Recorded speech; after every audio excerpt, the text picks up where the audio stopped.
Coming up in Mountain News this morning, as Eastern Kentuckians continue to work to rebuild their lives after historic flooding, some struggle to find comfort in temporary housing. And an Eastern Kentucky organization continues its mission to help the people of our region pick up the pieces after disaster. Dedicated to Eastern and Southern Kentucky, this is WYMT Mountain News this morning.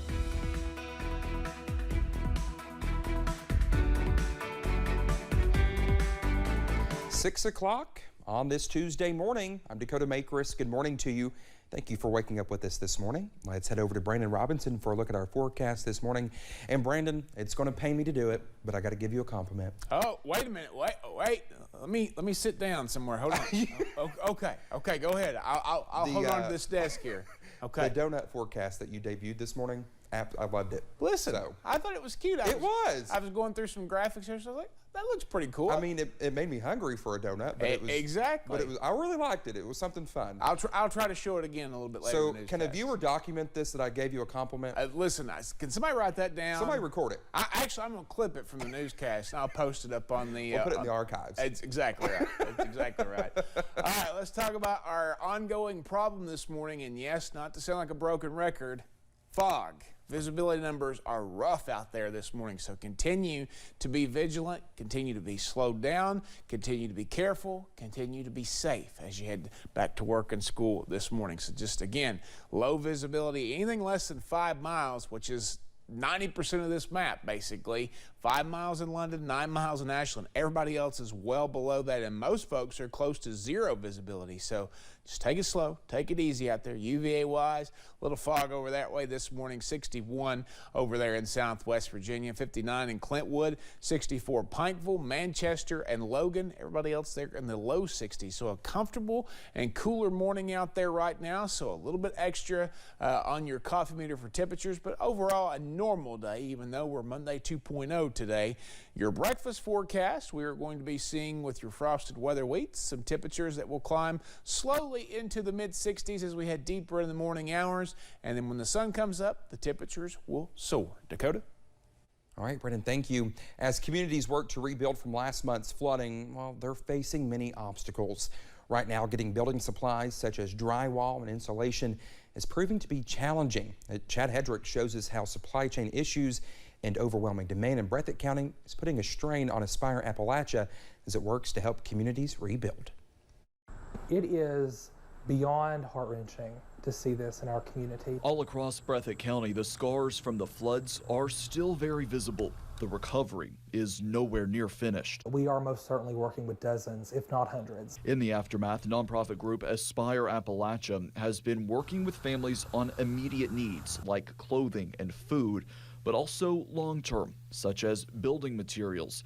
It's become a regular routine for them. Since our organization's founding in 2020, we have worked in some capacity to help during 5 natural disasters. Right now, countless homes in Breathitt County look like this one. Floors ripped up, walls removed. Families are waiting to rebuild, but are running low on the materials to do so. Aspire Appalachia has been helping families, but they're having to scale back because the supplies are not enough for the demands. It absolutely is a difficult decision to make, and it was one that our board grappled with for quite some time. There is such a great supply that here in Eastern Kentucky, here in Breathitt County, our infrastructure does not provide for dealing with those needs. Thinking in terms of supply chains and in terms of stock at stores. This doesn't mean Aspire Appalachia is giving up, just changing course so that these houses that have been stripped to their bare bones can become homes again. Chad Hedrick, WYMT Mountain News. If you wish to donate drywall or insulation or any other building supplies, you can contact Aspire Appalachia. As of Friday, the group has helped 72 families with building supplies. Well, temporary housing is also becoming a major issue for people who lost their homes to floodwaters. Some people are living in tents as they try to get assistance from FEMA or other agencies. Senator Mitch McConnell toured damaged communities earlier this month, calling it one of the worst natural disasters in state history. At a luncheon in Scott County, he was asked about what was being done for flood victims and had this to say. Been down there twice in the last couple of weeks. As you know, the General Assembly is going into special session. The governor's calling later this week. FEMA, I think, was a little slow to react in the beginning. I hear they're picking it up. They really need to. This is an utter catastrophe. Well, yesterday, Governor Andy Beshear said FEMA has approved more than 2,000 applications in eastern Kentucky that were initially denied. He says there is still more work to do, but calls this great progress. The Eastern Kentucky Concentrated Employment Program, or EKSEP, is looking for employers and employees to help with flood cleanup. Well, thanks to a national emergency grant from the U.S. Department of Labor, the program is partnering with disaster relief employers and people who were laid off recently to pay people to help with flood cleanup. EKSEP is hosting numerous job fairs across the region to help connect employers and employees. To be able to make that happen and be the caveat between all of that is just really, it's very heartwarming, especially after all the heartbreak that we have seen in our region and all the devastation that we've had here. If you are interested in applying for this opportunity, you can visit any of EKSEP events happening in the upcoming weeks. We'll have more information on other ways you can apply over on WYMT.com. More than $600,000. Well, that is how much the Foundation for Appalachian Kentucky has already handed out to Eastern Kentuckians who are rebuilding from historic and deadly flooding. We talked with those with the foundation who say they received more than 8,000 applications so far. The Foundation for Appalachian Kentucky immediately went to work on the morning of July 28th. We had a check-in call the next morning, and we put out our grant application the following Monday on August 1st. Chief Operating Officer Kristen Collins says the foundation has received more than 8,000 applications from individuals and families. That number represents more than 22,000 people, which includes adults and children. As of last week, staff handed out more than $600,000. It does include small business owners as well. We are also doing grants to small businesses, nonprofits, and social enterprises. Foundation staff member Stacy Fugit was one of the many staff members handing out relief checks. She was in Breathitt County last week. They are so grateful for the little bit of help that they're getting, and we have assured them that we know it's not a ton of money, it's not going to change anyone's world, but it's going to let them think about the next 24 hours. The foundation is temporarily pausing applications right now. This is so staff can catch up and double check that they are not missing anyone who needs help. However, there is no time frame when applications will reopen. It's also going to look at what resources are available and what this long-term work is going to look like.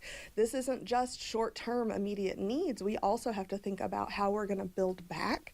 Helping our neighbors the best way they know how. In Perry County, Dakota Makris, WYMT Mountain News.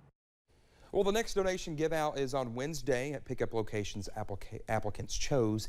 The foundation reports in the first 15 days after the flooding, people reported more than 1,700 homes destroyed and nearly 4,000 others damaged. Well, if anyone is needing heavy-duty tools to help with flood cleanup, the Lowe's in Hazard has you covered. Lowe's has set up a tool rental trailer outside of the retail store, offering pressure washers, generators, or anything else needed to aid people in the cleanup process. Lowe's employees say the rental trailer will be there for the next few weeks. It felt exciting and encouraging that our company would think enough to transport a tool rental for our community that would help our community to try to get back on their feet and help our customers be able to get the things that they need. The Lowe's tool rental trailer is open every day from 8 to 4. In order to rent, you must have a credit card and a driver's license. In Letcher County, a curfew has been lifted after being put in place a few weeks ago after the flooding. It was aimed to stop looting in flood-impacted communities. Well, the Sheriff's Office is asking people to please be respectful of other people's property.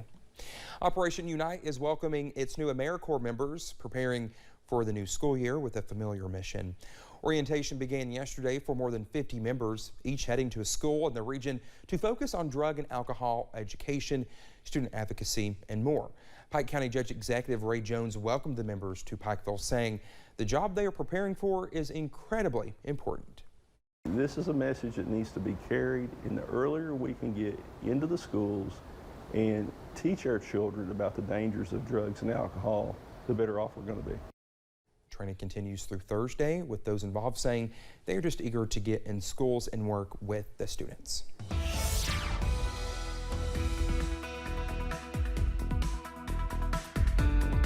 6:09 here on this Tuesday morning. We continue to track the dense fog, and we're probably going to be seeing that for quite some time this morning. Let's take a look at our future visibility. So basically here in the next little bit, very limited visibility still, but it'll slowly get better as we head toward 9 o'clock and beyond. So just be patient with it.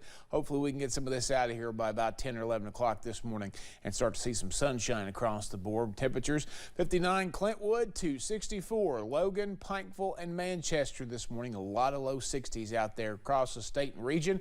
63 Paducah, Owensboro, 65 Bowling Green, 68 Nashville and Louisville, 68 also in Knoxville, 65 in the Tri-Cities, and 64 in Cincinnati. Your checklist for today: you don't need a coat unless you're cold-natured. You don't need a hat, gloves, boots, or an umbrella, but you will need some extra time and a warm beverage to help get you out the door. Dakota?